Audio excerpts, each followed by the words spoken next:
NCDCने त्यांची तिथं कारवाई केलेली आहे। आम्ही जेव्हा तो कारखाना भाडेतत्वावर हा MSC बँकेकडनं घेतला होता तेव्हा MSC बँकेने NCDCच्या बाबतीतली काही माहिती ती आमच्यापासून लपवली होती आणि आम्ही म्हणत होतो की त्याचं स्पष्टीकरण आपल्याला लागेल, उद्या जाऊन अडचण येऊ शकते आणि दुर्दैवाने आता ती अडचण आलेली आहे। पण या गेल्या 2 वर्षामध्ये ज्या लोकांनी हा कारखाना आम्ही चालवतो असं सांगितलं तर त्यांनी त्या कारखान्याचं काय केलं, किती क्रशिंग केलं, त्याच्या मागे फक्त त्यांचा एकच हेतू होता की बारामती ॲग्रोने हा कारखाना जर चालवायला घेतला तर ह्या सगळ्या लोकांना जास्त रेट द्यावा लागेल, जे काही वजनात ते मारतात त्याच्यामध्ये त्यांना कुठेतरी अडचण येईल आणि त्या हेतूतून त्यांनी तो कारखाना आमच्यापाशी येऊन दिला नाही। दुर्दैवाने त्याच्यामुळे शेतकऱ्याचं नुकसान झालं। नेते हे नेते असतात, नेत्यांना फक्त राजकारणाचं पडलं असतं, पण शेवटी शेतकऱ्याचं घर त्या ऊसावर जो काय त्यांना रेट मिळतो त्याच्यावर ते चालत असतं। पण तरीसुद्धा आपण करमाळ्यातल्या लोकांना दिलेला शब्द, तसंच जामखेड आणि कर्जतला तिथल्या लोकांना दिलेला शब्द हा युनिट 1 एक्सपॅन्ड केला, मोठा केला, तिथून इथं मोठ्या प्रमाणात टोळ्या टाकल्या आणि जामखेड तालुक्यामध्ये असणारा श्रीराम कारखाना हा महागात आपण घेतला। त्यामुळे आपण लहानपणीपासून दिलेला शब्द हा पाळणं हे आपल्या सर्वांसाठी महत्त्व आहे। तसंच आम्ही ऊस नेण्याचा तरी शब्द हा पाळलेला आहे। आता करमाळा तालुक्यातील जनतेची एक मागणी आहे की बारामती ॲग्रोने म्हणजे आदिनाथ कारखाना चालवावा आणि सक्षम असं एक इतर लोकांना एक आर्थिक स्थैर्य द्यावं। हा कोर्टात गेलेला विषय आहे। आता NCDCने काय कारवाई कशी केली हे थोडासा अभ्यास करावा लागेल आणि पुढं कसं जायचं या सर्व पदाधिकाऱ्यांना विश्वासात घेऊन आपण त्या बाबतीत योग्य असा निर्णय घेऊ। येत्या काळामध्ये आदिनाथ कारखान्यासाठी आपला हिरवा कंदील असेल। त्या बघा, आम्ही सुरुवातीपासून आदिनाथ कारखान्याबद्दल सकारात्मक आहोत। इथे असणाऱ्या शेतकऱ्यांनी अनेक वेळा आम्हाला भेटून तो कारखाना आमच्या सर्वांसाठी अतिशय महत्त्वाचा आणि आमचा अस्मितेचा विषय, त्यामुळे तो तुम्ही चालवावा अशी विनंती केली होती आणि त्या हेतून आपण चालवण्याचा प्रयत्न करत होतो। पण ठीक आहे, अडकलं असलं तर शेवटी आम्ही हात मांडणार नाही। कोर्टातून सुद्धा आम्ही आमचा विजय कसा होईल यासाठी प्रयत्न करतो। आता माझे आपले बारामती ॲग्रोचे उपाध्यक्ष सुभाष गुळवे यांनी माझे आमदार नारायणआबा पाटील यांनी राजकारण केल्यामुळं म्हणजे आदिनाथ कारखाना म्हणजे त्याच्या बारामती ॲग्रोकडे येऊ शकलेला नाही आणि त्या अशा प्रकारचं एक त्यांनी वक्तव्य केलं। करमाळा तालुक्यातलं राजकारण तसं मला खूप माहिती असं नाही, कदाचित आबांना ते माहिती असावं, गुळवे आबांना माहिती असावं। पण एकच तुम्हाला सांगतो की हा कारखाना बारामती ॲग्रोला मिळू नये यासाठी माझ्या मतदारसंघामध्ये असणारे माझे विरोधक राम शिंदे यांनीसुद्धा इथं असणाऱ्या काही नेत्यांशी संपर्क साधला, त्यांच्याशी बोलून हा कारखाना बारामती ॲग्रोला मिळू नये यासाठी प्रयत्न खूप केले।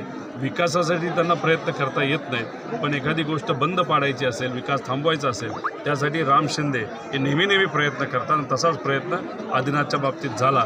आता त्यांनी इथं कोणाला फोन केला, कसा केला, कशासाठी केला हे तरी येत्या काळामध्ये आम्ही जेव्हा कारखान्याच्या बाबतीत योग्य असा निर्णय घेऊ, आता इलेक्शनच्या बाबतीत जेव्हा सगळे इथे असणारे पदाधिकारी शेतकरी निर्णय घेतील त्यावेळेस त्या बाबतीतली खोलात माहिती आम्ही देऊ। एक शेवटचा प्रश्न दादा, आता म्हणजे देशपातळीवर शेतकऱ्यांचं मोठं आंदोलन उभारलेलं आहे, त्या आंदोलनामध्ये शेतकऱ्यांचा आता अश्रुधूर किंवा इतर म्हणजे त्यांच्यावर लाठी हल्ला किंवा इतर सर्वच गोष्टी केल्या जात आहेत, त्यांचा मार्ग अडवला जात आहे, इथं कुठंतरी लोकशाहीची हत्या होताना दिसून येत आहे का? आता शेतकऱ्याच्या बाबतीत त्या गोष्टी सुरू आहेत। परत एकदा भाजप जर 2024ला लोकसभेत निवडून आलं तर हे विद्यार्थ्यांच्या बाबतीत होणार आहे, हे बेरोजगार युवांच्या बाबतीत होणार आहे, सर्वसामान्य लोकांच्या बाबतीत होणार आहे, सगळ्या पत्रकारांच्या बाबतीत होणार आहे। त्यामुळे तुमच्या सगळ्यांचा आणि सामान्य लोकांचा आवाज हा दाबण्याचा प्रयत्न येत्या काळामध्ये होईल आणि त्याचा ट्रेलर जर आपल्याला बघायचा असेल तर शेतकऱ्यांच्या बाबतीत ते बघता येईल। दुसरं, महाराष्ट्र आणि इतर राज्यांमध्ये भेदभाव भाजप कसं करतं बघा, की राज्यात भाजपची सत्ता आहे, केंद्रात भाजपची सत्ता आहे।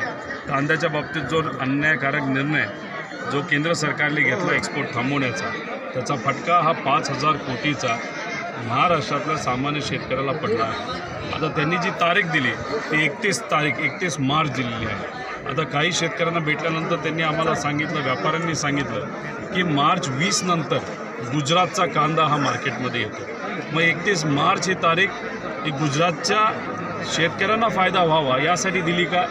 मग 31 मार्चपर्यंत जो आमच्या महाराष्ट्रातल्या शेतकऱ्याचं नुकसान झालं त्याचं काय? आणि हे त्रिकूट जे बसलेले आहेत महाराष्ट्रामध्ये, त्यांना काही महाराष्ट्राच्या शेतकऱ्याचं काही पडलेलं नाही। मुजरा करता तुम्ही, फक्त पदासाठी करता। एकदा सामान्य लोकांसाठी मुजरा केला तर आम्ही कदाचित मानू शकतो, पण काय यांना फक्त स्वतःचं पडलंय, यांना शेतकऱ्यांना कष्ट करायचं काही पडलेलं नाही। इलेक्ट्रॉनिक माढा लोकसभेत राष्ट्रवादीचा विचाराचा मतदार जास्त आहे।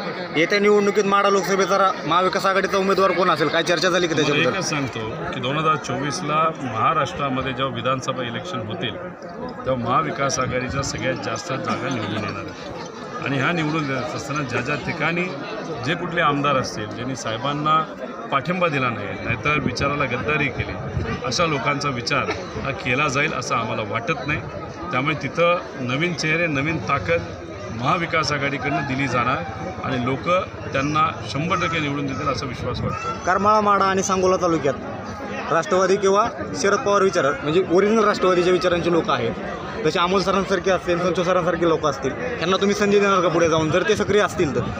असं आज बोलून होत नसतं, पण जे कोणी लोकात असतील, लोकांबरोबर असतील, लोकांसाठी झटतील, आंदोलनं लोकांच्या हितासाठी करतील आणि आंदोलन नुसतं फोटो काढण्यासाठी नसून तर मोठ्या ताकदीने करतील, तर लोकच त्यांना सोडणार नाही। आणि लोक ज्याच्या मागे असतात त्याला आपल्याला संधी देणं हे महत्त्वाचं असतं आणि त्या पद्धतीने त्याचा अभ्यास करून निष्ठावंत लोकांना संधी दिली जाईल, एवढं होतं इथे सांगू शकतो। केंद्राच्या संविधानिक इलेक्ट्रॉनिक बॉन्डविषयी कोर्टानं ताशेरे ओढलेले आहेत। कोर्टाने ताशेरे ओढले म्हणजे काय ना काही ते त्याच्यामध्ये खरं असेल, पण अनेक वर्ष म्हणजे गेले 5 वर्ष भाजपला जो हजारो कोटी रुपये निधी आला, त्या निधीचं काय झालं हे सुद्धा कुठं ना कुठेतरी सांगावं लागेल। त्याच्याचबरोबर पंतप्रधान जी केअर योजना आहे त्याला हजारो कोटी दिले गेले, त्याच्यावर सुद्धा कोणाचाही हक्क नाही, काही माहिती आपल्याला कळत नाही, गरिबाचाच पैसा आहे ना, मग त्याच्याबद्दल सुद्धा केंद्र सरकार जे काय पैसा ज्या पद्धतीने वापरत आहे तर वापरत सुद्धा नाही, तर कोर्टाने त्या बाबतीत सुद्धा लक्ष द्यावं असं मला वाटतं।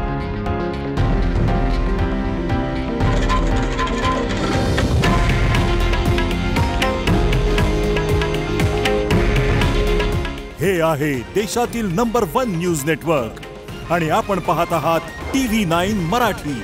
काळजी तुमची, हित महाराष्ट्राचं।